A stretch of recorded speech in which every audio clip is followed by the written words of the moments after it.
quand je parle d'indépendance, je veux... Quoi? T'as pas oublié quelque chose? Ça arrive d'oublier. On parle d'indépendance. On va mettre l'ambiance. Ok. L'ambiance qui va avec. C'est embêtant. Hein. On peut rien te confier, toi. On peut rien te confier. Je crois qu'il parle de ça. Maman chante.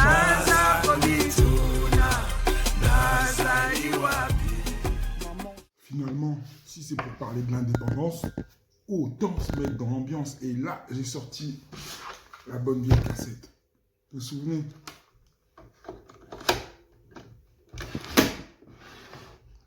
Surprise. En fait, cette chanson, moi, elle me fait penser à l'indépendance.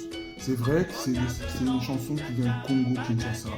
Je le reconnais, mais après tout, mes parents et moi, chaque fois que je l'entends, ça me fait penser à l'indépendance des deux pays. Vraiment, les deux pays. De ce fait, on va refaire un peu l'histoire parce que qui dit indépendance, ça veut dire que le pays a été occupé. Ça veut dire qu'il n'était pas dépendant. Donc, on va un peu refaire l'histoire et je vais vous expliquer pourquoi le Congo a demandé son indépendance. Vous allez voir sur Internet la définition du mot colonisation. Occupation, exploitation, mise sous tutelle d'un territoire sous-développé et sous-peuplé par les ressortissants d'une métropole. Action de transformer un pays en colonie.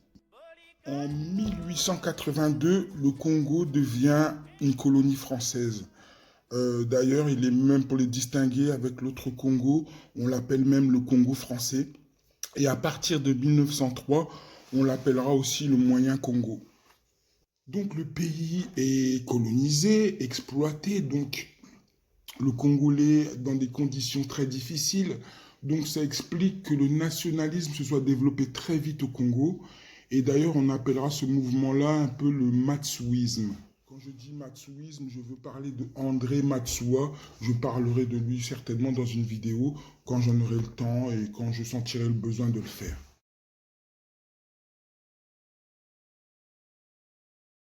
André Matsuwa, justement, crée une amicale qui doit aider les Congolais qui se sont battus pour la France pendant la guerre mondiale.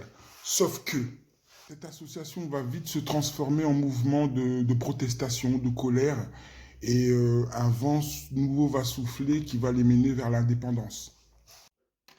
1956, le chemin vers l'indépendance. Sous l'influence du matsouisme, encore une fois, le Congo va aller chercher son indépendance. Le Congo devient la République du Congo. Ce n'est plus le Congo français, ce n'est plus le moyen Congo, c'est la République du Congo. Mais malgré tout, le Congo n'a pas l'indépendance, on lui laisse l'autonomie. En 1959, des émeutes éclatent à Brazzaville. L'armée française intervient, c'est le bordel un peu partout. Mais en 1959, l'abbé Fulbert Youlou est élu président de la République. Donc après 70 ans de colonisation, le Congo devient indépendant ou accède à l'indépendance, comme vous le voulez, mais c'est comme ça. Donc le 15 août 1960, le Congo devient indépendant.